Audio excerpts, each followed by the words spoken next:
हाँ जी students welcome करते हैं तुहाडा tour study class YouTube channel दे विच। इस वीडियो दे विच स्टूडेंट्स आपां 12th क्लास स्टूडेंट्स के लिए पोलीटिकल साइंस राजनीति शास्त्र का आपां जिहड़े कि मॉडल टैसट पेपर लैके आए हैं। इस मॉडल टैसट पेपर का आपां फुल सोल्यूशन करांगे। तो स्टूडेंट्स जिहड़े कि एक जिहड़े कि पहलां पिछले साल भी आपां ने जिहड़े कि काफ़ी मॉडल टैसट पेपर अपलोड किए हुए हैं, तुसीं वो भी जरूर वॉच करो क्योंकि पिछले साल भी सेम पैटर्न है सी 35 क्वेश्चन आने सी शॉर्ट। इस बार भी तुहाडे शॉर्ट क्वेश्चन 35 ही ने, वैरी शॉर्ट। ठीक है, सो तुसीं पहलां वाले जिहड़े कि मॉडल टैसट पेपर ने उन्होंने जरूर वॉच करो। तो उन्हें विच आपां काफ़ी क्वेश्चनस शॉर्ट बहुत ज़्यादा क्वेश्चन समझाए हुए ने।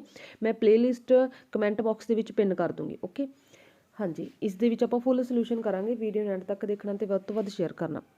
हाँ जी, वस्तुनिष्ठ क्वेश्चन है। फस्ट है कि राजनीति विच मनुखी सुभाव नामक पुस्तक किसने लिखी है। हाँ जी, मनुखी सुभाव। ठीक है, ह्यूमन नेचर इन पॉलिटिक्स पुस्तक किसने लिखी है, तो वो लिखी है जिहड़े कि ग्राहम वाल्स ने।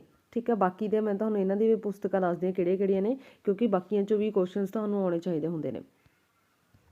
देखो हाँ जी, ग्राहम वाल्स की हैगी राजनीति विच मनुखी सुभाव बुक है। तो डेविड ईस्टन की हैगी राजनीतिक प्रणाली। राजनीतिक प्रणाली बुक किसदी है, किताब डेविड ईस्टन की, जिहड़ी कि 1953 ईस्वी दे विच पबलिश होंदी है। ठीक है, शासन उत्ते दो निबंध, ये किसदी पुस्तक है, ये हैगी जॉन लॉक की। जॉन लॉक कित्थों दा सी, इंग्लैंड का सी। ठीक है, तो जॉन लॉक नूं उदारवाद का जन्मदाता भी मन्निया जाता। व्यक्तिगत सुतंत्रता ते भी जोर दिता जॉन लॉक ने। ठीक है, बाकी ये क्वेश्चनस बनते हैं मतलब कि शासन उत्ते दो निबंध किसदी पुस्तक है, जॉन लॉक की है, तो इंग्लैंड का सी ये।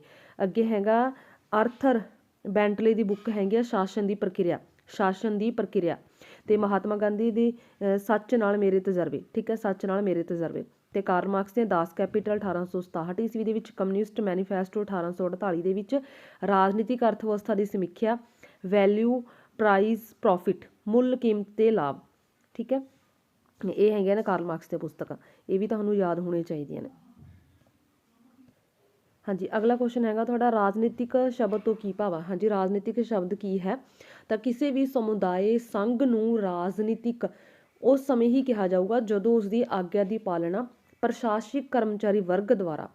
ठीक है, प्रशासनिक कर्मचारी वर्ग द्वारा सरीरक बल प्रयोग के डर नाल करवाया जाता। अगे हैगा राजनीतिक तुलात्मक राजनीति तो भाव राजनीतिक संस्थावां दे डैश अध्ययन तो है। तो राजनीतिक संस्थावां दे तुलनात्मक अध्ययन तो है। तुलनात्मक अध्ययन तो है। नैक्सट हैगा फाइनर के अनुसार देश का राजनीतिक सभ्याचार मुख्य तौर पर शासकों राजनीतिक संस्थावां ते प्रक्रियावां की वैधता नाल संबंधित है। सही जां गलत, ये हैगा सही। नैक्सट हैगा राजनीतिक सभ्याचार एक समाज शास्त्री धारणा है जबकि राजनीतिक समाजीकरण एक मनोविग्यानिक धारणा है। यह कथन किस दा है। हाँ जी, ये कथन किस दा हैगा, यह हैगा जिहड़े कि हरवर्ट हीमेन दा। हरवर्ट हीमेन दा। ते तुहानूं स्टूडेंट्स ਜਿਹੜੇ ਤੁਹਾਡੀ बुक ਦੇ ਵਿੱਚ ਦਿੱਤੇ ਹੋਏ ਨੇ ਤੁਸੀਂ ਇਹਨਾਂ ਦੀਆਂ ਪਰਿਭਾਸ਼ਾਵਾਂ ਨੂੰ ਵੀ ਧਿਆਨ ਦੇ ਨਾਲ ਰੀਡ ਕਰਨੇ ਨੇ ਕਿਉਂਕਿ ਇੱਥੋਂ ਵੀ ਤੁਹਾਨੂੰ ਕੁਐਸਚਨਸ ਪੁੱਛਿਆ ਜਾ ਸਕਦਾ ਕਿ ਇਹ ਕਿਹਨਾਂ ਦਾ ਕਥਨ ਹੈ। ਅੱਗੇ ਹੈਗਾ ਸ਼ਾਸਤਰੀ ਉਦਾਰਵਾਦ ਦੇ ਸਮਰਥਕ ਕਿਹੜੇ ਨੇ। हाँ जी, शास्त्री उदारवाद के समर्थक हैगे ने एडम स्मिथ, हरवर्ट स्पेंसर। ठीक है, एडम स्मिथ, हरवर्ट स्पेंसर। ठीक है, ये तुहानूं आ भी क्वेश्चन याद होने चाहिए ने। हाँ जी, तो एक ग्राहम वाल्स ने जिहड़े राजनीति विच मनुखी सुभाव दी 1908 ईस्वी दे विच दित्ती है पुस्तक। तो उदारवाद का जन्मदाता कौन आ, जॉन लॉक आ। ठीक है, 1699 ईस्वी दे विच जिहड़े कि उन्होंने अपना पुस्तक लिखी सी शासन उत्ते दो निबंध। तो पुरातन उदारवादी किहड़े ने। ठीक है, तो पुरातन उदारवादी हैगे ने John Locke, Herbert Spencer, Adam Smith. तो जिहड़े John Locke, Herbert Spencer, Adam Smith ने पुरातन उदारवाद नूं ही शास्त्री उदारवाद कहा जाता। ठीक है, पुरातन उदारवाद नूं ही इत्थे शास्त्री उदारवाद कह रखिया। तो समकाली जिसनूं जिहड़े कि आधुनिक उदारवादी भी कह दिंदे ने, समकाली उदारवाद। ठीक है, पुरातन नूं नकारात्मक उदारवाद भी कह दिंदे ने। ठीक है, समकाली नूं सकारात्मक कह दिंदे ने। इन्हां दे विच हैगे ने समकाली दे लास्की, बैंथम, TH ग्रीन। ठीक है, लास्की, बैंथम, TH ग्रीन, ये याद रखना। ਤੇ ਵੀ ਕੁਐਸਚਨ ਤੁਹਾਨੂੰ ਯਾਦ ਹੋਣੇ ਚਾਹੀਦੇ ਨੇ ਕਿ ਉਦਾਰਵਾਦ ਜਿਹੜੀ ਕਿ ਕਿਹੜੀ ਉਦਾਰਵਾਦ ਦਾ ਸ਼ਬਦੀ ਅਰਥ ਕੀ ਹੈ। ਉਦਾਰਵਾਦ ਦਾ ਸ਼ਬਦੀ ਅਰਥ ਹੈ ਸੁਤੰਤਰ ਵਿਅਕਤੀ, ਠੀਕ ਹੈ, ਸੁਤੰਤਰ ਵਿਅਕਤੀ। ਤੇ ਲਿਬਰਲਿਜ਼ਮ ਕਿਹੜੀ ਭਾਸ਼ਾ ਸ਼ਬਦ ਤੋਂ ਲਿਆ ਗਿਆ। ਲਿਬਰਲਿਜ਼ਮ ਜਿਹੜੀ ਕਿ ਅੰਗਰੇਜ਼ੀ ਭਾਸ਼ਾ ਦਾ ਸ਼ਬਦ ਹੈ। ਇਹ ਲਤੀਨੀ ਭਾਸ਼ਾ ਦੇ ਸ਼ਬਦ ਲਿਬਰਲਸ ਤੋਂ ਲਿਆ ਗਿਆ, ਠੀਕ ਹੈ, ਲੈਟਿਨ ਭਾਸ਼ਾ ਲਤੀਨੀ ਭਾਸ਼ਾ ਲਿਬਰਲਸ ਤੋਂ ਲਿਆ ਗਿਆ, ਠੀਕ ਹੈ, ਜਿਸ ਦਾ ਅਰਥ ਹੈ ਸੁਤੰਤਰ ਵਿਅਕਤੀ।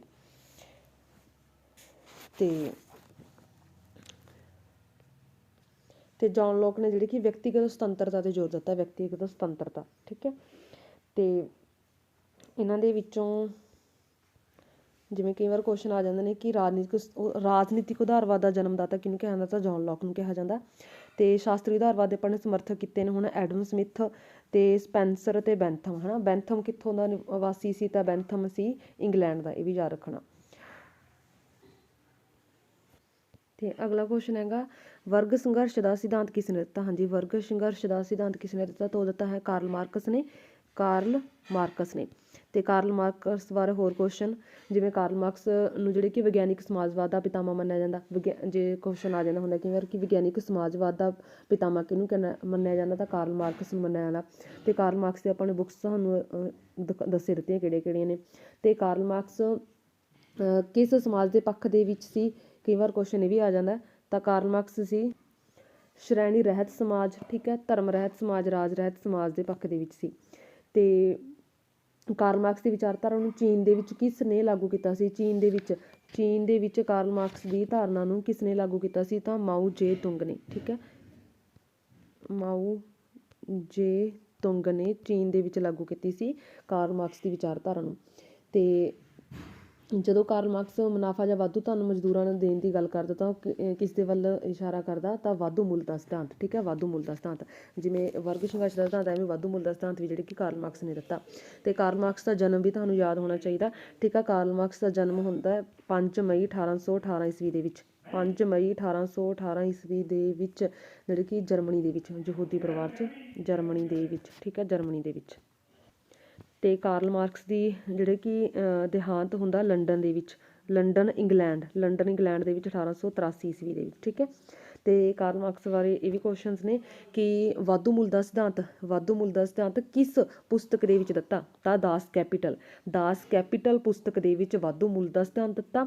ਤੇ ਵਰਗ ਸੰਘਰਸ਼ ਜਿਹੜਾ ਆਪਣਾ ਕੁਐਸਚਨ ਹੈ, ਵਰਗ ਸੰਘਰਸ਼ ਕਿਹੜੀ ਪੁਸਤਕ ਦੇ ਵਿੱਚ ਦਿੱਤਾ, ਇਹ ਕਮਿਊਨਿਸਟ ਮੈਨੀਫੈਸਟੋ ਦੇ ਵਿੱਚ ਦਿੱਤਾ, ਠੀਕ ਹੈ। ਤੇ ਕਮਿਊਨਿਸਟ ਮੈਨੀਫੈਸਟੋ ਦੇ ਵਿੱਚ ਹੀ ਇਹਨਾਂ ਨੇ ਕਿਹਾ ਸੀ ਕਿ ਕਿਰਤੀਆਂ ਨੂੰ ਇੱਕ ਮੁੱਠ ਹੋ ਕੇ ਸਮਾਜਵਾਦੀ ਕ੍ਰਾਂਤੀ ਲਿਆਉਣ ਦੀ ਪ੍ਰਕਾਰ ਕੀਤੀ, ਠੀਕ ਹੈ, ਭਾਵ ਕਿ ਕਿਰਤੀਆਂ ਨੂੰ ਇੱਕ ਮੁੱਠ ਹੋ ਕੇ ਇਕੱਠੇ ਹੋਣ ਦੀ ਕਿਸ ਪੁਸਤਕ ਦੇ ਵਿੱਚ ਕਿਹਾ, ਕਮਿਊਨਿਸਟ ਮੈਨੀਫੈਸਟੋ ਦੇ ਵਿੱਚ। ਤੇ ਕਾਰਲ ਮਾਰਕਸ ਦਾ ਜਿਹੜੇ ਕਿ ਦੋਸਤ ਸੀ ਕਿਹੜਾ, ਫਰੈਡਰਿਕ ਐਂਜਲਸ, ਠੀਕ ਹੈ। ਤੇ ਕਾਰਲ ਮਾਰਕਸ ਨੇ ਉਤਪਾਦਨ ਪ੍ਰਕਿਰਿਆ ਦੇ ਕਿੰਨੇ ਪੜਾਅ ਦੱਸੇ ਨੇ, 5 ਪੜਾਅ ਦੱਸੇ ਨੇ। ਆਦਮ ਸਾਮਵਾਦੀ ਅਵਸਥਾ, ਪ੍ਰਾਚੀਨ ਅਵਸਥਾ, ਸਮਤਵਾਦੀ ਅਵਸਥਾ, ਪੂੰਜੀਵਾਦੀ ਅਵਸਥਾ, ਸਾਮਵਾਦੀ ਅਵਸਥਾ, ਠੀਕ ਹੈ। ਤੇ ਇਹ ਭੌਤਿਕ ਵਿਆਖਿਆਕਾਰ ਕਿਹਨੂੰ ਮੰਨਿਆ, ਆਪਾਂ ਨੇ ਦੱਸ ਦਿੱਤਾ ਕਿ, ਠੀਕ ਹੈ, ਇਹੀ ਆ ਜਾਊਗਾ ਕਿ ਵਿਗਿਆਨਿਕ ਸਮਾਜਵਾਦ ਦਾ ਪਿਤਾਮਾ ਕਾਰਲ ਮਾਰਕਸ ਨੂੰ। ਤੇ ਇੱਕ ਇਹਦੇ ਵਿੱਚ ਇਹ ਵੀ ਕੁਐਸਚਨ ਯਾਦ ਹੋਣਾ ਚਾਹੀਦਾ ਕਿ ਸ਼੍ਰੇਣੀ ਸੰਘਰਸ਼ ਦਾ ਸਿਧਾਂਤ, ਉਹ ਵੀ ਜਿਹੜੇ ਕਿ ਕਾਰਲ ਮਾਰਕਸ ਨੇ ਦਿੱਤਾ। ਕਮਿਊਨਿਸਟ ਮੈਨੀਫੈਸਟੋ ਦੇ ਵਿੱਚ ਉਹੀ ਹੁੰਦਾ ਵਰਗ ਸੰਘਰਸ਼।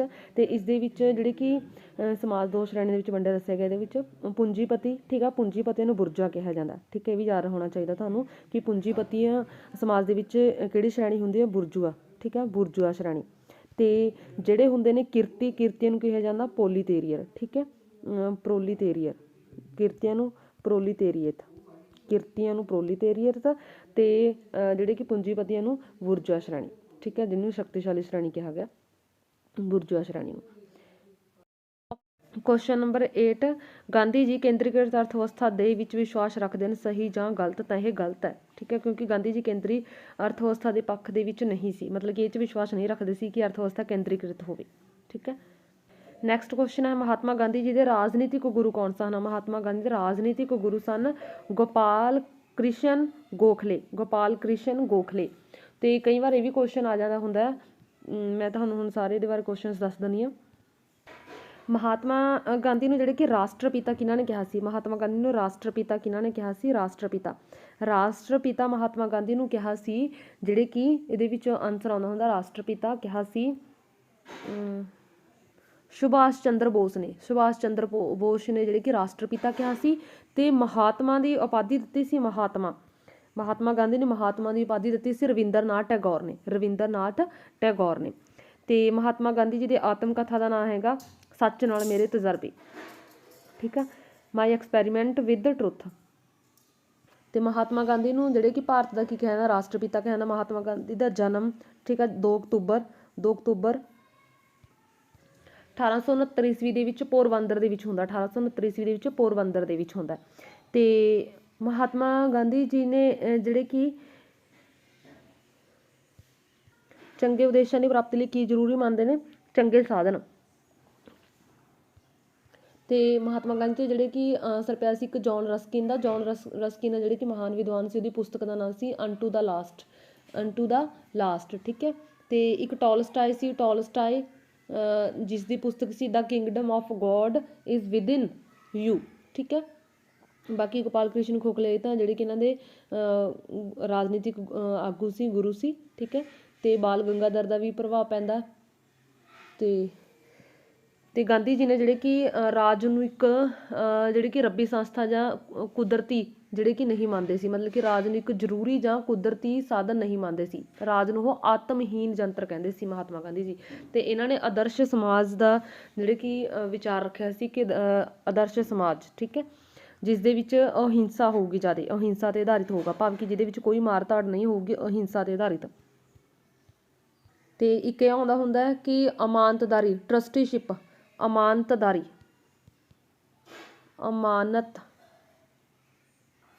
ਜਾਂ ਅਮਾਨਤਦਾਰੀ, ਠੀਕ ਹੈ।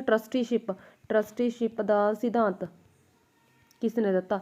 ਤਾਂ ਆਨਸਰ ਆਊਗਾ ਮਹਾਤਮਾ ਗਾਂਧੀ ਨੇ, ਠੀਕ ਹੈ। ਮਹਾਤਮਾ ਗਾਂਧੀ ਨੇ ਟਰਸਟੀਸ਼ਿਪ ਦਾ ਸਿਧਾਂਤ ਦਿੱਤਾ।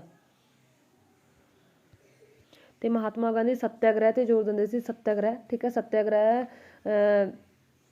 ਸੱਚ ਲਈ ਤਪੱਸਿਆ ਤੋਂ, ਠੀਕ ਹੈ, ਵੀ ਸੱਚ ਲਈ ਤਪੱਸਿਆ ਸੱਤਿਆਗ੍ਰਹਿ ਦਾ ਇਹਨਾਂ ਦਾ ਮੂਲ ਸਿਧਾਂਤ ਸੀ। ਤੇ ਸੱਤਿਆਗ੍ਰਹਿ ਮੂਲ ਰੂਪ ਵਿੱਚ ਵਿਅਕਤੀ ਦੀ ਆਤਮਾ ਦੀ ਆਵਾਜ਼ ਸੀ, ਠੀਕ ਹੈ।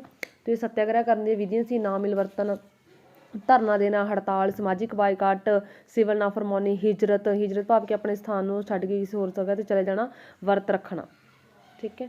ਹਾਂਜੀ, ਨੈਕਸਟ ਕੁਐਸਚਨ ਦੇਖਦੇ ਹਾਂ। ਨੌਕਰਸ਼ਾਹੀ ਦੇ 2 ਹੋਰ ਨਾਂ ਦੱਸਣੇ ਨੇ। ਨੌਕਰਸ਼ਾਹੀ ਦੇ ਹੋਰ ਨਾਂ, ਤਾਂ ਇਹਦੇ ਆਨਸਰ ਹਾਂਜੀ। ਇਸ ਕੁਐਸਚਨ ਤੋਂ ਇਲਾਵਾ ਮੈਂ ਤੁਹਾਨੂੰ ਹੋਰ ਵੀ ਕੁਐਸਚਨ ਡਿਸਕਸ ਕਰਦੀ ਹਾਂ ਨੌਕਰਸ਼ਾਹੀ ਬਾਰੇ। ਨੌਕਰਸ਼ਾਹੀ ਜਿਹੜਾ ਕਿ ਅੰਗਰੇਜ਼ੀ ਦਾ ਸ਼ਬਦ ਹੈਗਾ ਬਿਊਰੋਕਰੇਸੀ, ਠੀਕ ਹੈ। ਨੌਕਰਸ਼ਾਹੀ ਪੰਜਾਬੀ ਦਾ ਸ਼ਬਦ ਹੈ ਤੇ ਅੰਗਰੇਜ਼ੀ ਦੇ ਵਿੱਚ ਇਹਨੂੰ ਕਹਿੰਦੇ ਨੇ ਬਿਊਰੋਕਰੇਸੀ। ਤੇ ਬਿਊਰੋਕਰੇਸੀ ਜਿਹੜਾ ਸ਼ਬਦ ਹੈ ਫਰਾਂਸੀਸੀ ਭਾਸ਼ਾ ਦਾ ਸ਼ਬਦ ਬਿਊਰੋ, ਠੀਕ ਹੈ, ਫਰਾਂਸੀਸੀ ਭਾਸ਼ਾ ਦਾ ਸ਼ਬਦ ਬਿਊਰੋ। ਤੇ ਜਿਹੜੇ ਕਿ ਯੂਨਾਨੀ ਭਾਸ਼ਾ ਦੇ ਸ਼ਬਦ ਕ੍ਰੇਸੀ ਤੋਂ ਲਿਆ ਗਿਆ, ਠੀਕ ਹੈ। ਤਾਂ ਬਿਊਰੋ ਦਾ ਅਰਥ ਹੈਗਾ ਲਿਖਣ ਵਾਲਾ ਡੈਸਕ, ਠੀਕ ਹੈ, ਲਿਖਣ ਵਾਲਾ ਡੈਸਕ। ਤੇ ਕ੍ਰੇਸੀ ਦਾ ਅਰਥ ਹੈ ਸ਼ਾਸਨ। ਤਾਂ ਇਸ ਤਰ੍ਹਾਂ ਆਪਾਂ ਕਹਿ ਸਕਦੇ ਕਿ ਨੌਕਰਸ਼ਾਹੀ ਦਾ ਅਰਥ ਕੀ ਆ ਕਿ ਡੈਸਕ ਤੇ ਬੈਠ ਕੇ ਕੰਮ ਕਰਨ ਵਾਲਿਆਂ ਦਾ ਸ਼ਾਸਨ, ਠੀਕ ਹੈ। ਤੇ ਨੌਕਰਸ਼ਾਹੀ ਦਾ ਅਰਥ ਆਪਾਂ ਕਹਿ ਸਕਦੇ ਹਾਂ ਅਸੈਨਿਕ ਜਾਂ ਪ੍ਰਸ਼ਾਸਨਿਕ ਅਧਿਕਾਰੀ। ਹੁਣ ਇੱਥੇ ਨੌਕਰਸ਼ਾਹੀ ਦੇ ਹੋਰ ਨਾਂ ਪੁੱਛੇ ਹੋਏ ਨੇ, ਜਿਵੇਂ ਆਪਾਂ ਕਹਿ ਸਕਦੇ ਹਾਂ ਇੱਕ ਤਾਂ ਅਫਸਰਸ਼ਾਹੀ, ਠੀਕ ਹੈ, ਅਫਸਰਸ਼ਾਹੀ। ਇੱਕ ਆਪਾਂ ਇਹਨੂੰ ਕਹਿ ਸਕਦੇ ਹਾਂ ਅਸੈਨਿਕ ਅਧਿਕਾਰੀ, ਠੀਕ ਹੈ। ਤੇ ਪ੍ਰਸ਼ਾਸਕੀ ਅਧਿਕਾਰੀ, ਮੈਂ ਤੁਹਾਨੂੰ ਸਾਰੀ ਲਿਖ ਦਿੰਦੀ ਹਾਂ, ਪ੍ਰਸ਼ਾਸਕੀ ਅਧਿਕਾਰੀ। ਤੇ ਆਪਾਂ ਇਹਨੂੰ ਦਫ਼ਤਰਸ਼ਾਹੀ ਵੀ ਕਹਿ ਸਕਦੇ ਹਾਂ, ਦਫ਼ਤਰਸ਼ਾਹੀ। ਤੇ ਹੋਰ ਨੌਕਰਸ਼ਾਹੀ ਨੂੰ ਸਥਾਈ ਕਾਰਜਪਾਲਿਕਾ ਵੀ ਕਹਿ ਦਿੰਦੇ ਨੇ, ਕਿਉਂਕਿ ਇਸ ਦੇ ਵਿੱਚ ਜਿਹੜਾ ਜਦੋਂ ਕਿਸੇ ਦੀ ਸਿਲੈਕਸ਼ਨ ਹੋ ਜਾਂਦਾ ਤਾਂ ਉਸ ਤੋਂ ਇੱਕ ਨਿਸ਼ਚਿਤ ਏਜ ਤੱਕ ਜਿਹੜੇ ਕਿ ਰਹਿੰਦਾ ਇਹ। ਅਸਥਾਈ ਕਾਰਜਪਾਲਿਕਾ ਉਹ ਹੁੰਦੇ ਜਿਹਨੂੰ 5 ਸਾਲ ਬਾਅਦ ਜਿਹੜੇ ਕਿ ਜਿਵੇਂ ਆਪਾਂ ਵੋਟਿੰਗ ਸਿਸਟਮ ਦੇ ਵਿੱਚ ਹੁੰਦਾ, ਠੀਕ ਹੈ। ਹਾਂਜੀ, ਅੱਗੇ ਆਏਗਾ ਕੁਐਸਚਨ ਨੌਕਰਸ਼ਾਹੀ ਸ਼ਬਦ ਨੂੰ ਅੰਗਰੇਜ਼ੀ ਵਿੱਚ ਕੀ ਕਹਿੰਦੇ ਨੇ? ਤਾਂ ਬਿਊਰੋਕਰੇਸੀ ਕਹਿੰਦੇ ਨੇ, ਬਿਊਰੋਕਰੇਸੀ।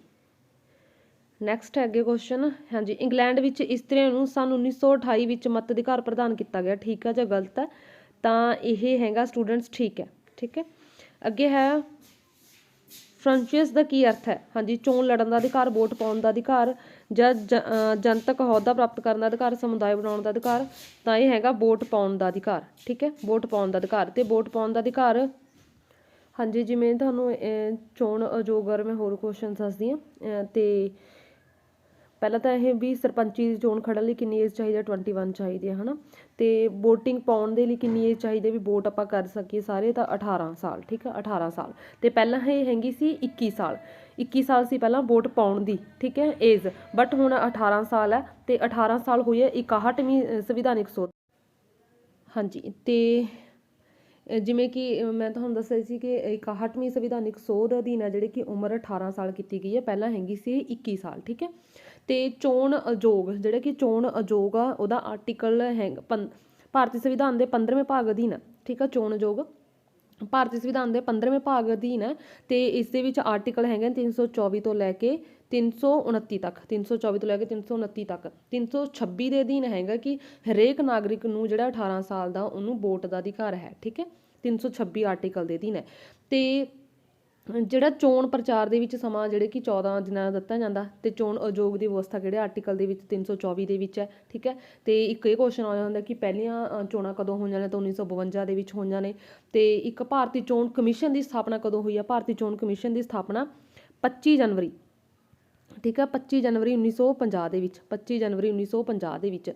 ਤੇ 25 ਜਨਵਰੀ ਨੂੰ ਹੀ ਜਿਹੜੇ ਕਿ ਵੋਟਰ ਦਿਵਸ ਮਨਾਇਆ ਜਾਂਦਾ। ਠੀਕ ਹੈ, ਵੋਟਰ ਦਿਵਸ ਮਨਾਇਆ ਜਾਂਦਾ 25 ਜਨਵਰੀ ਨੂੰ। ਠੀਕ ਹੈ, 25 ਜਨਵਰੀ ਨੂੰ। ਤੇ ਪੰਚਾਇਤੀ ਦਿਵਸ ਹੁੰਦਾ 24 ਅਪ੍ਰੈਲ ਨੂੰ, 24 ਅਪ੍ਰੈਲ ਨੂੰ ਹੈਗਾ ਪੰਚਾਇਤੀ ਦਿਵਸ। ਠੀਕ ਹੈ, ਪੰਚਾਇਤੀ ਦਿਵਸ ਹੁੰਦਾ 24 ਅਪ੍ਰੈਲ ਨੂੰ। ਇਹ ਕੁਛ ਸੀ ਇੰਪੋਰਟੈਂਟ ਕੁਐਸਚਨਸ ਜਿਹੜੇ ਮੈਂ ਤੁਹਾਡੇ ਨਾਲ ਡਿਸਕਸ ਕੀਤੇ ਨੇ। ਹਾਂਜੀ, ਬਾਕੀ ਤੁਸੀਂ ਵੀ ਹੁਣ ਕਰੰਟ ਚੋਣ ਕਮਿਸ਼ਨ ਕਿਹੜਾ, ਠੀਕ ਹੈ, ਉਹਨਾਂ ਨਾਂ ਉਹ ਵੀ ਤੁਸੀਂ ਯਾਦ ਕਰ ਲੈਣੇ ਨੇ ਉਹ ਸਾਰੇ, ਕਿਉਂਕਿ ਕਰੰਟ ਦੇ ਵਿੱਚੋਂ ਵੀ ਥੋੜ੍ਹੇ ਕੁਐਸਚਨਸ ਆ ਜਾਣੇ ਹੁੰਦੇ ਨੇ। ਹਾਂਜੀ, ਲੋਕ ਮਤ ਦੇ ਨਿਰਮਾਣ ਦੇ ਵਿੱਚ ਰੁਕਾਵਟ ਲਿਖਣੀ ਆ, ਤਾਂ ਅਨਪੜ੍ਹਤਾ, ਗਰੀਬੀ, ਬੇਰੁਜ਼ਗਾਰੀ, ਇਹ ਤਾਂ ਕੋਈ ਵੀ ਲਿਖ ਸਕਦੇ ਤੁਸੀਂ। ਠੀਕ ਹੈ, ਤੇ ਅੱਗੇ ਹੈ ਡੈਸ਼ ਜਨਤਕ ਮਾਮਲਿਆਂ ਤੇ ਜਨਤਾ ਦੀ ਰਾਏ ਨੂੰ ਕਹਿੰਦੇ ਨੇ ਜਨਮਤ। ਠੀਕ ਹੈ, ਤਾਂ ਇਹਦਾ ਆਊਗਾ ਜਨਮਤ, ਜਨਮਤ। ਠੀਕ ਹੈ, ਜਨਮਤ ਜਨਤਕ ਮਾਮਲਿਆਂ ਤੇ ਜਨਤਾ ਦੀ ਰਾਏ ਨੂੰ ਕਹਿੰਦੇ ਨੇ।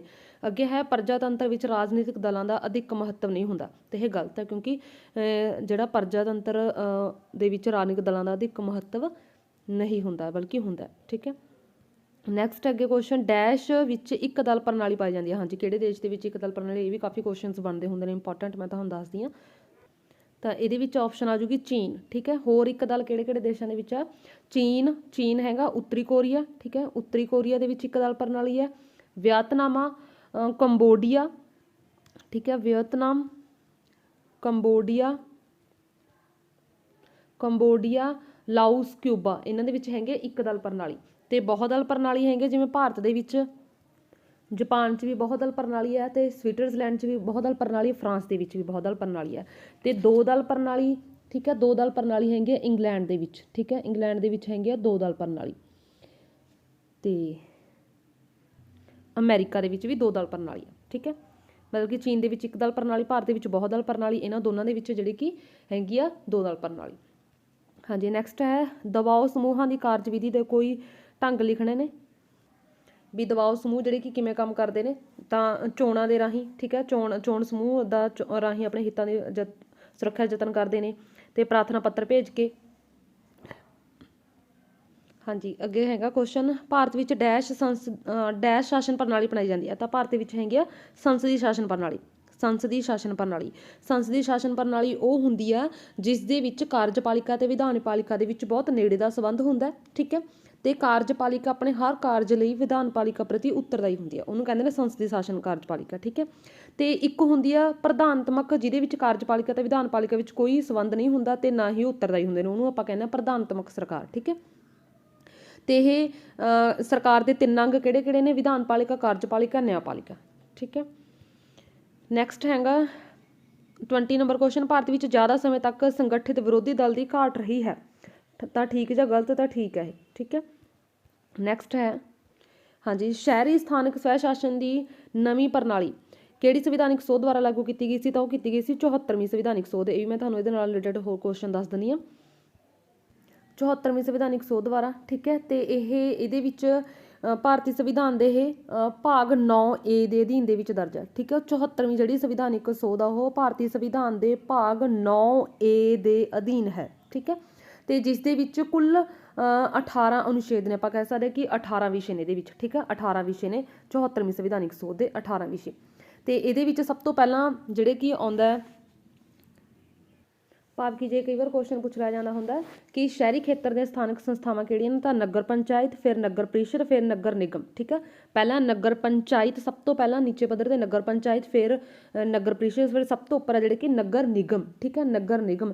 ਐਵੇਂ ਪੇਂਡੂ ਖੇਤਰ ਦੇ ਵਿੱਚ ਕਿਹੜੀਆਂ ਆਉਂਦੀਆਂ ਨੇ? ਪੇਂਡੂ ਖੇਤਰ ਦੇ ਵਿੱਚ ਵੀ ਯਾਦ ਰੱਖਣੀਆਂ ਨੇ, ਤਾਂ ਉਹਨਾਂ ਦੇ ਵਿੱਚ ਆ ਜੂਗੀ ਤਾਂ ਪਿੰਡਾਂ ਦੇ ਵਿੱਚ ग्राम ਜਿਹੜੇ ਕਿ ਗ੍ਰਾਮ ਸਭਾ, ਠੀਕ ਹੈ, ਪੰਚਾਇਤ ਸਮਿਤੀ, ਠੀਕ ਹੈ। ਪੰਚਾਇਤ ਸਮਿਤੀ ਤੋਂ ਬਾਅਦ ਅੱਗੇ ਆ ਜਾਊਗਾ ਜਿਹੜੇ ਕਿ ਜ਼ਿਲ੍ਹਾ ਪ੍ਰੀਸ਼ਦ। ਜ਼ਿਲ੍ਹਾ ਪ੍ਰੀਸ਼ਦ ਸਭ ਤੋਂ ਉੱਪਰ ਹੈ, ਠੀਕ ਹੈ, ਜ਼ਿਲ੍ਹਾ ਪ੍ਰੀਸ਼ਦ। ਤੇ ਪਹਿਲਾਂ ਜਿਹੜੇ ਕਿ ਆ ਜੂਗੀ ਇਹਦੇ ਵਿੱਚ ਜਿਹੜੇ ਕਿ ਗ੍ਰਾਮ ਸਭਾ, ਠੀਕ ਹੈ, ਪੰਚਾਇਤ। ਤੇ ਇਹ ਜਿਹੜੀ ਕਿ ਹੈਗੀ ਆ ਪੇਂਡੂ ਜਿਹੜੀ ਕਿ ਸਵੈ ਸ਼ਾਸਨ ਵਾਲੀ ਇਹ ਪ੍ਰਣਾਲੀ, ਉਹ ਕਿਹਦੇ ਅਧੀਨ ਆ? ਤੋਂ ਹੈਗੀ ਆ 73ਵੀਂ ਦੇ ਅਧੀਨ, ਠੀਕ ਹੈ, 73ਵੀਂ ਸੰਵਿਧਾਨਿਕ ਸੋਧ ਦੇ ਅਧੀਨ। ਤੇ ਇਹ ਹੈਗੀ ਆ 1993 ਦੇ ਵਿੱਚ। ਤੇ ਇਹ ਹੈਗੀ ਆ ਜਿਹੜੀ ਕਿ ਅਨੁਸੂਚੀ ਹੈ 11ਵੀਂ, ਠੀਕ ਹੈ। 73ਵੀਂ ਜਿਹੜੀ ਪੇਂਡੂ ਪੰਚਾਇਤ ਲਈ ਉਹਦੇ ਉਹ 11ਵੀਂ ਅਨੁਸੂਚੀ ਦੇ ਅਧੀਨ ਦਰਜ ਹੈ, 11ਵੀਂ ਅਨੁਸੂਚੀ ਦੇ ਵਿੱਚ। ਤੇ ਭਾਗ 9 ਦੇ ਵਿੱਚ, ਠੀਕ ਹੈ, ਭਾਰਤ ਸੰਵਿਧਾਨ ਦੇ ਭਾਗ 9 ਦੇ ਵਿੱਚ। ਤੇ ਇਹਦੇ ਵਿੱਚ ਪੰਚਾਇਤ ਦੇ ਵਿੱਚ ਜਿਹੜੇ ਕਿ ਆਪਾਂ ਕਹਿ ਸਕਦੇ ਕਿ ਪਿੰਡ ਪੱਧਰ ਤੇ ਜਿਹੜੀ ਉਹਦੇ ਵਿੱਚ ਕਿੰਨੇ ਵਿਸ਼ੇ ਨੇ? ਉਹਦੇ ਵਿੱਚ ਹੈਗੇ ਨੇ ਜਿਹੜੇ ਕਿ 29 ਵਿਸ਼ੇ, ਠੀਕ ਹੈ, 29 ਵਿਸ਼ੇ ਨੇ, 29 ਵਿਸ਼ੇ। ਤੇ ਜਿਹੜੀ ਹੈਗੀ ਆ ਸ਼ਹਿਰੀ ਸਥਾਨਕ ਸਰਕਾਰਾਂ, ਉਹ 74ਵੀਂ ਸੰਵਿਧਾਨਿਕ ਸੋਧ ਦੇ ਅਧੀਨ ਆਉਂਦੇ ਨੇ। 12ਵੀਂ ਅਨੁਸੂਚੀ ਆ, ਭਾਗ 9A ਆ ਉਹਨਾਂ ਦਾ। ਤੇ ਵਿਸ਼ੇ ਹੈਗੇ ਨੇ 18, ਠੀਕ ਹੈ। ਤੇ ਇੱਕ ਇਹ ਵੀ ਕੁਐਸਚਨ ਆ ਜਾਂਦਾ ਹੁੰਦਾ ਕਿ ਸਭ ਤੋਂ ਪਹਿਲਾਂ ਜਿਹੜੇ ਕਿ ਕਿਸ ਰਾਜ ਦੇ ਵਿੱਚ ਪੰਚਾਇਤੀ ਲਾਗੂ ਕੀਤੀ ਗਿਆ ਸੀ? ਤਾਂ ਇਹ ਹੈ ਜਿਹੜੇ ਕਿ 1959 ਨੂੰ, ਠੀਕ ਆ, 1959 ਦੇ ਵਿੱਚ, ਠੀਕ ਹੈ, ਰਾਜਸਥਾਨ 2 ਅਕਤੂਬਰ 1959 'ਚ ਰਾਜਸਥਾਨ 'ਚ। ਤੇ ਦੂਜੀ 11 ਅਕਤੂਬਰ 1959 ਨੂੰ ਇਹ ਆਂਧਰਾ ਪ੍ਰਦੇਸ਼, ਠੀਕ ਆ। ਪ੍ਰਧਾਨ ਮੰਤਰੀ ਸੀ ਜਵਾਹਰ ਲਾਲ ਨਹਿਰੂ। ਹਾਂਜੀ, ਅੱਗੇ ਹੈਗਾ ਨਗਰਪਾਲਿਕਾ ਦੇ 2 ਕੰਮ। ਤਾਂ ਨਗਰਪਾਲਿਕਾ ਦੇ 2 ਕੰਮ ਹੈਗੇ ਨੇ ਜਿਹੜੇ ਕਿ ਸਫਾਈ ਕਰਨਾ, ਸਰਵਜਨਕ ਸਿਹਤ ਬਾਰੇ ਧਿਆਨ ਦੇਣਾ। ਤੇ ਭਾਰਤੀ ਜਨਤਾ ਪਾਰਟੀ ਦੇ ਪ੍ਰਧਾਨ ਡੈਸ਼ ਨੇ, ਤਾਂ ਇਹ ਹੈਗੇ ਨੇ JP ਨੱਡਾ, ਠੀਕ ਹੈ, JP ਨੱਡਾ। ਨੈਕਸਟ ਹੈਗਾ, ਹਾਂਜੀ, ਭਾਰਤ ਵਿੱਚ ਇੱਕ ਦਲ ਪ੍ਰਣਾਲੀ ਹੈ, ਸਹੀ ਜਾਂ ਗਲਤ? ਤੇ ਗਲਤ ਹੈ, ਕਿਉਂਕਿ ਭਾਰਤ ਦੇ ਵਿੱਚ ਬਹੁਤ ਦਲ ਪ੍ਰਣਾਲੀ ਆ। ਤੇ ਹੇਠ ਲਿਖਿਆਂ ਵਿੱਚੋਂ ਕਿਹੜਾ ਤੱਤ ਮਤਦਾਨ ਵਿਵਹਾਰ ਨੂੰ ਪ੍ਰਭਾਵਿਤ ਕਰਦਾ? ਜਾਤੀਵਾਦ, ਧਰਮ, ਭਾਸ਼ਾਵਾਦ ਤੋਂ ਉਪਰੋਕਤ ਸਾਰੇ ਕਰਦੇ ਨੇ। ਨੈਕਸਟ ਆ, ਭਾਰਤ ਵਿੱਚ ਕਿਹੜਿਆਂ ਤੋਂ ਚੋਣਾਂ ਪ੍ਰਤੱਖ ਢੰਗ ਨਾਲ ਹੁੰਦੀਆਂ ਨੇ? ਤਾਂ ਲੋਕ ਸਭਾ ਦੀ ਚੋਣ ਤੇ ਵਿਧਾਨ ਸਭਾ ਦੀ ਚੋਣ ਇਹ ਪ੍ਰਤੱਖ ਢੰਗ ਨਾਲ ਹੁੰਦੀ ਹੈ, ਜਿਹਦੇ ਵਿੱਚ ਆਪਾਂ ਖੁਦ ਜਾ ਕੇ ਵੋਟ ਕਰਦੇ ਹਾਂ, ਠੀਕ ਹੈ। ਲੋਕ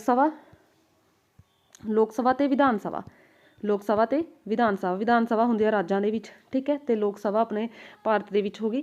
ਤੇ ਇਹਦੇ ਵਿੱਚੋਂ ਜਿਹੜੇ ਕਿ ਜਿਵੇਂ ਰਾਜ ਸਭਾ, ਰਾਸ਼ਟਰਪਤੀ ਦੀ ਚੋਣ ਆ, ਉਹ ਅਪ੍ਰਤੱਖ ਢੰਗ ਨਾਲ ਹੁੰਦੀ ਹੈ। ਅੱਗੇ ਹੈਗਾ ਰਾਸ਼ਟਰੀ ਅਖੰਡਤਾ ਡੈਸ਼ ਤੇ ਨਿਰਭਰ ਕਰਦੀ ਹੈ? ਤਾਂ ਰਾਸ਼ਟਰੀ ਅਖੰਡਤਾ ਰਾਸ਼ਟਰੀ ਏਕੀਕਰਨ ਤੇ ਨਿਰਭਰ ਕਰਦੀ ਹੈ, ਰਾਸ਼ਟਰੀ ਏਕੀਕਰਨ ਤੇ। ਤੇ ਸਟੂਡੈਂਟਸ, ਬਾਕੀ ਮੈਂ ਤੁਹਾਨੂੰ ਕਹਿ ਰਹੀ ਹਾਂ ਵੀ ਸ਼ਾਰਟ ਕੁਐਸਚਨਾਂ ਦੇ ਲਈ ਤੁਸੀਂ ਪਹਿਲਾਂ ਜਿਹੜੇ ਵੀਡੀਓਜ਼ ਅਪਲੋਡ ਕੀਤੇ ਹੋਏ ਨੇ ਟੈਸਟ ਪੇਪਰ, ਉਹਨਾਂ ਨੂੰ ਜ਼ਰੂਰ ਵਾਚ ਕਰੋ, ਕਿਉਂਕਿ ਉਹਨਾਂ ਦੇ ਵਿੱਚ ਬਹੁਤ ਸਾਰੇ ਕੁਐਸਚਨਸ ਦੱਸੇ ਹੋਏ ਨੇ ਜਿਵੇਂ ਮੈਂ ਇਸ ਵੀਡੀਓ 'ਚ ਦੱਸੇ ਨੇ। ਹਾਂਜੀ, ਭਾਰਤ ਇੱਕ ਸ਼ਾਂਤੀ ਪ੍ਰਿਆ ਦੇਸ਼ ਹੈ, ਤਾਂ ਸਹੀ ਹੈ। ਅੱਗੇ ਹੈਗਾ ਹੇਠ ਲਿਖਿਆਂ 'ਚੋਂ ਕਿਹੜੀ ਭਾਰਤੀ ਵਿਦੇਸ਼ ਨੀਤੀ ਦੀ ਵਿਸ਼ੇਸ਼ਤਾ ਨਹੀਂ ਹੈ? ਤੇ ਭਾਰਤੀ ਵਿਦੇਸ਼ ਨੀਤੀ ਦਾ ਆਰਟੀਕਲ ਇਹ ਵੀ ਤੁਸੀਂ ਯਾਦ ਰੱਖਣਾ, ਤਾਂ ਇਹ ਹੈਗਾ 51, ਠੀਕ ਹੈ, 51 ਆਰਟੀਕਲ ਅਧੀਨ ਹੈਗੀ ਆ ਭਾਰਤ ਦੀ ਵਿਦੇਸ਼ ਨੀਤੀ। ਤੇ ਇਸ ਦੇ ਵਿੱਚ ਗੁੱਟ ਨਿਰਲੇਪਤਾ, ਠੀਕ ਹੈ, ਭਾਵ ਕਿ ਕਿਸੇ ਵੀ ਗੁੱਟ ਦੇ ਵਿੱਚ ਸ਼ਾਮਲ ਨਾ ਹੋਣਾ, ਉਹ ਹੋ ਗਿਆ ਗੁੱਟ ਨਿਰਲੇਪਤਾ। ਤੇ ਪੰਚਸ਼ੀਲ ਸਮਝੌਤਾ ਕਦੋਂ ਹੋਇਆ ਸੀ? 29 ਅਪ੍ਰੈਲ 1954 ਈਸਵੀ ਦੇ ਵਿੱਚ, ਭਾਰਤ ਤੇ ਚੀਨ ਦੇ ਪ੍ਰਧਾਨ ਮੰਤਰੀ ਦੇ ਵਿੱਚ, ਤਿੱਬਤ ਦੇ ਖੇਤਰ ਨੂੰ ਲੈ ਕੇ, ਠੀਕ ਹੈ। ਤੇ ਬਾਕੀ ਨਿਸ਼ਸਤਰੀਕਰਨ ਵਗੈਰਾ ਇਹ ਸਾਰੇ ਆਪਾਂ ਕੁਐਸਚਨ ਤੁਸੀਂ ਪਹਿਲਾਂ ਉਹਦੇ ਵਿੱਚ ਜ਼ਰੂਰ ਵਾਚ ਕਰ ਲਿਓ, ਪਹਿਲਾਂ ਵਾਲੇ ਜਿਹੜੇ ਵੀਡੀਓਜ਼ ਨੇ। ਤੇ ਇੱਕ ਸੰਯੁਕਤ ਰਾਸ਼ਟਰ ਸੰਘ ਦੇ ਵਿੱਚੋਂ ਵੀ ਕੁਐਸਚਨਸ ਆਉਂਦੇ ਹੁੰਦੇ ਨੇ। 26 ਜੂਨ 1945 ਈਸਵੀ ਦੇ ਵਿੱਚ ਜਿਹੜੇ ਕਿ ਸਾਨ ਫਰਾਂਸਿਸਕੋ ਦੇ ਵਿੱਚ 51 ਦੇਸ਼ਾਂ ਦੇ ਪ੍ਰਤੀਨਿਧਾਂ ਨੇ ਸੰਯੁਕਤ ਰਾਸ਼ਟਰ ਸੰਘ ਦੀ ਸੰਸਥਾ ਦੇ ਚਾਰਟ ਨੂੰ ਪ੍ਰਵਾਨ ਕੀਤਾ ਸੀ, ਠੀਕ ਹੈ। ਤੇ ਜਿਸ ਦੇ ਵਿੱਚ ਪਹਿਲਾਂ ਸੀ ਮੈਂਬਰ 51 UNO ਦੇ ਵਿੱਚ, ਤੇ ਹੁਣ ਹੈਗੇ ਨੇ 193, ਠੀਕ ਹੈ, 193 ਨੇ, ਜਿਹਦੇ ਵਿੱਚ 6 ਮੁੱਖ ਅੰਗ ਨੇ। ਪਹਿਲਾ ਮਹਾਸਭਾ, ਫਿਰ ਸੁਰੱਖਿਆ ਪ੍ਰੀਸ਼ਦ, ਤੇ ਆਰਥਿਕ ਤੇ ਸਮਾਜਿਕ ਪ੍ਰੀਸ਼ਦ, ਟਰਸਟੀਸ਼ਿਪ ਪ੍ਰੀਸ਼ਦ, ਅੰਤਰਰਾਸ਼ਟਰੀ ਅਦਾਲਤ ਤੇ ਸਕੱਤਰਤ, ਠੀਕ ਹੈ। ਤੇ ਸਕੱਤਰਤ ਦੀ ਜਿਹੜੇ ਕਿ ਮਹਾਸਭਾ ਦੁਆਰਾ 5 ਸਾਲ ਦੇ ਲਈ ਜਿਹੜੀ ਕਿ ਚੋਣ ਹੁੰਦੀ ਹੈ, ਠੀਕ ਹੈ, ਸੁਰੱਖਿਆ ਪ੍ਰੀਸ਼ਦ ਦੀ ਸਿਫਾਰਿਸ਼ ਤੇ। ਤੇ ਮਹਾਸਭਾ ਸੰਯੁਕਤ ਰਾਸ਼ਟਰ ਦੀ ਜਿਹੜੀ ਕਿ ਸੰਸਦ ਆ, ਇਹਨੂੰ ਪਾਰਲੀਮੈਂਟ ਕਹਿੰਦੇ ਨੇ, ਮਹਾਸਭਾ ਨੂੰ ਸੰਯੁਕਤ ਰਾਸ਼ਟਰ ਦੀ। ਤੇ ਹਰੇਕ ਦੇਸ਼ ਜਿਹੜੇ ਕਿ 5 ਮੈਂਬਰ ਭੇਜਦੇ ਇਹਦੇ ਵਿੱਚ ਮਹਾਸਭਾ ਦੇ ਵਿੱਚ। ਤੇ ਸੁਰੱਖਿਆ ਪ੍ਰੀਸ਼ਦ ਦੇ ਵਿੱਚ ਹੁੰਦੇ ਨੇ ਟੋਟਲ 15 ਮੈਂਬਰ, ਜਿਹਦੇ ਵਿੱਚ 5 ਸਥਾਈ ਪਰਮਾਨੈਂਟ ਹੁੰਦੇ ਨੇ ਤੇ 10 ਅਸਥਾਈ ਹੁੰਦੇ ਨੇ, ਠੀਕ ਹੈ।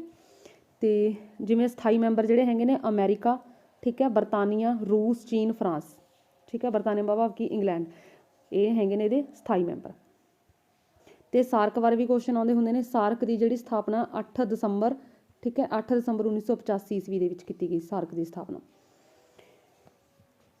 ਹਾਂਜੀ, ਹੁਣ ਨੈਕਸਟ ਦੇਖਦੇ ਆਪਾਂ ਹੇਠ ਲਿਖੇ ਵਿੱਚੋਂ ਕਿਹੜੇ ਭਾਰਤੀ ਵਿਦੇਸ਼ ਨੀਤੀ ਦੀ ਵਿਸ਼ੇਸ਼ਤਾ ਨਹੀਂ ਹੈ? ਸੰਯੁਕਤ ਰਾਸ਼ਟਰ ਦੇ ਉਦੇਸ਼ਾਂ ਵਿੱਚ ਵਿਸ਼ਵਾਸ ਇਹ ਨਹੀਂ ਹੈ ਦੱਸਣੀ, ਯਾਨੀ ਸ਼ਾਸਤਰੀਕਰਨ ਦਾ ਸਮਰਥਨ, ਰੰਗ ਭੇਦ ਨੀਤੀ ਦਾ ਸਮਰਥਨ, ਗੁੱਟਨਲੇਪਤਾ। ਤਾਂ ਇਹਦੇ ਵਿੱਚੋਂ ਈਡੀ ਆਪਸ਼ਨ ਆਊਗੀ, ਰੰਗ ਭੇਦ ਵਾਲੀ ਨੀਤੀ ਦਾ ਸਮਰਥਨ, ਕਿਉਂਕਿ ਇਹਦੇ ਵਿੱਚ ਲਿਖਿਆ ਰੱਖਾ ਸਮਰਥਨ ਨਹੀਂ ਕਰਦਾ। ਠੀਕ ਹੈ, ਬਾਕੀ ਸਾਰੇ ਗੁੱਟਨਲੇਪਤਾ ਨੀਤੀ ਦੀਆਂ ਵਿਸ਼ੇਸ਼ਤਾਵਾਂ ਨੇ, ਭਾਵ ਕਿ ਵਿਦੇਸ਼ ਨੀਤੀ ਦੀਆਂ ਵਿਸ਼ੇਸ਼ਤਾਵਾਂ ਨੇ। ਠੀਕ ਹੈ, ਅੱਗੇ ਹੈਗਾ ਸੰਯੁਕਤ ਰਾਸ਼ਟਰ ਦੀ ਸੁਰੱਖਿਆ ਪਰਿਸ਼ਦ ਵਿੱਚ ਵੀਟੋ ਸ਼ਕਤੀ ਦਾ ਪ੍ਰਯੋਗ ਕਰਨ ਵਾਲੇ ਦੇਸ਼। ਹਾਂਜੀ, ਵੀਟੋ ਸ਼ਕਤੀ ਦਾ ਪ੍ਰਯੋਗ ਕਿਹੜੇ ਕਰਦੇ ਨੇ? ਮੈਂ ਤੁਹਾਨੂੰ ਹੁਣੀ ਦੱਸਿਆ।